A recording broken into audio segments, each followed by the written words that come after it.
Alright. Ce qu'il faut savoir avant tout sur ce clavier, c'est qu'il n'est pas vraiment fait pour les joueurs, mais plus pour les développeurs, programmeurs, ceux qui font du traitement de texte. C'est un clavier où l'ergonomie est vraiment mise en avant, notamment sur le transport dû à sa taille et à son poids. Alors avant que le sujet de la vidéo commence, je voulais vous parler de mon sponsor qui est GoodOffer24. Je vous en avais déjà parlé dans ma vidéo d'installation de Windows, alors si vous recherchez un Windows 10 Pro pas cher, eh bien il y en a un sur le site à 12,56€ avec le code promo de -20% FR20. De toute façon, tous les liens sont en description. Il ne vous reste plus qu'à choisir le mode de paiement de votre choix et vous allez recevoir votre code par mail en moins de 5 minutes. C'est tout. Bonne vidéo. Bien le bonjour, ici Frélard et aujourd'hui je vais vous présenter un clavier assez spécial mais qui n'est pas des moindres. Le Happy Hacking Keyboard Hybrid, soit HHKB Professional Hybrid.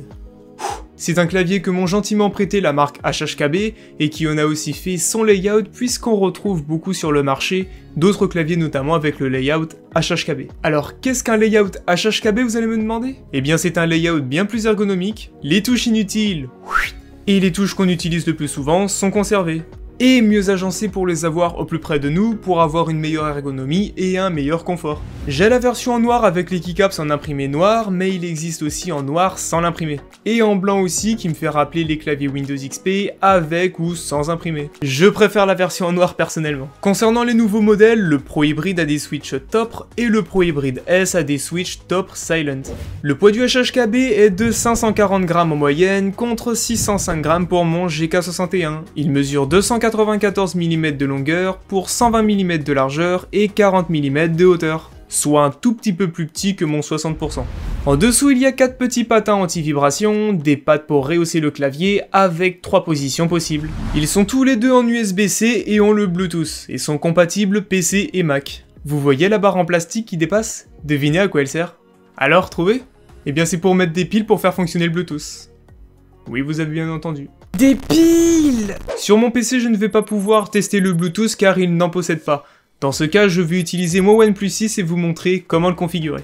Allumez le Bluetooth sur le clavier et rendez-vous dans les paramètres dans Bluetooth et cherchez le HHKB. Ensuite, il va vous demander de taper un code, donc rentrez-le et appuyez sur Entrée. Et c'est tout. Une fois connecté, vous pouvez utiliser votre clavier sur votre téléphone, tablette ou sur n'importe quel appareil qui supporte le Bluetooth. Le Bluetooth est en 4,2 avec 2,4 GHz avec une portée de 10 mètres. Et l'on peut connecter jusqu'à 4 appareils simultanément que l'on vient switcher avec une combinaison de touches.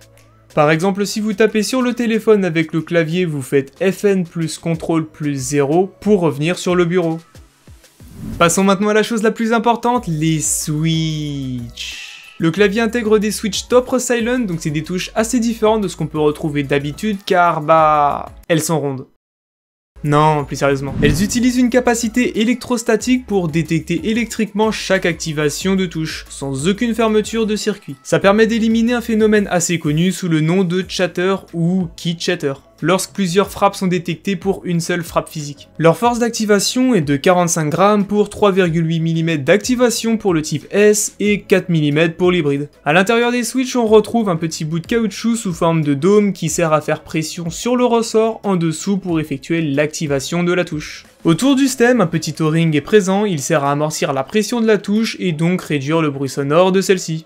Les stabiliseurs maintenant. À ma grande surprise, les stabs étaient déjà bel et bien lourds. Et j'en étais presque sûr puisque les touches faisaient déjà un bruit magnifique. Que veux-tu toi? Ah, un sound test!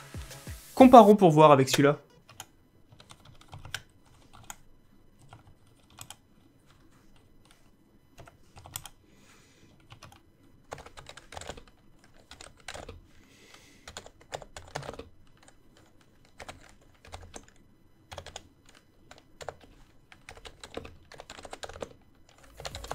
Les keycaps sont de très bonne qualité, elles sont en PBT, elles sont assez spéciales aussi car elles ont un profil top. Si je les compare à mes Hoko en profil Cherry, on peut voir que les tops sont un poil plus petites, mais le plastique pour mettre la keycap sur la Switch est un peu rehaussé, ce qui fait qu'elles ont la même taille. Par contre, les deux premières lignes R1 sont plus inclinées que les autres lignes. Et c'est pas plus mal puisqu'on y gagne en ergonomie et en confort lorsque l'on écrit de longues pages de rédaction. Et ça, c'est ingénieux de leur part.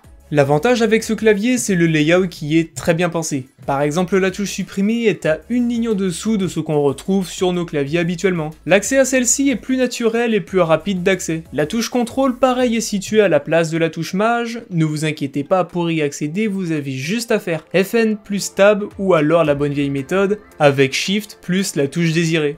Les touches Windows sont de chaque côté de la barre espace. Ces deux grosses touches là. En plus, on peut voir l'imprimé de la touche commande pour les utilisateurs Mac. Pour ce qui est du software, mes amis, et oui, car le HHKB embarque bel et bien un software. Vous pouvez reprogrammer chacune des touches sur le clavier. Par exemple, si vous voulez mettre votre clavier en AZERTY, eh bien vous pouvez.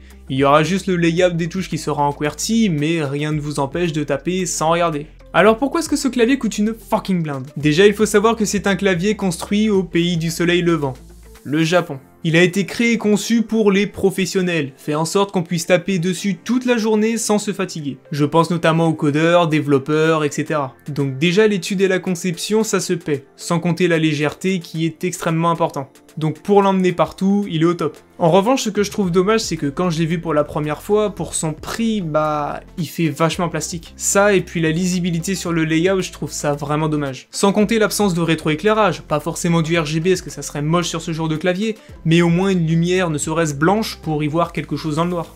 Enfin bref, ça c'est ce que j'avais à lui reprocher. J'ai tapé le script de cette vidéo justement avec ce clavier, et je trouve que le confort il est bien plus naturel en tout cas que sur le GK61 par exemple. Notamment à la barre espace, plus le boîtier qui est un petit peu plus épais, là au contraire c'est bas et donc ça a une meilleure forme, et en plus de ça j'avais aussi l'impression d'écrire plus vite. Je sais pas pourquoi. Enfin voilà les gars, c'est la fin de cette vidéo, j'espère qu'elle vous aura plu. Comme d'habitude, si vous avez aimé, n'oubliez pas de piou le pouce bleu, hein, comme d'habitude. De vous abonner à ma chaîne si le contenu vous plaît, et moi je vous dis à très bientôt pour de prochaines vidéos. C'était Frélard, goodbye. Merde. Goodbye.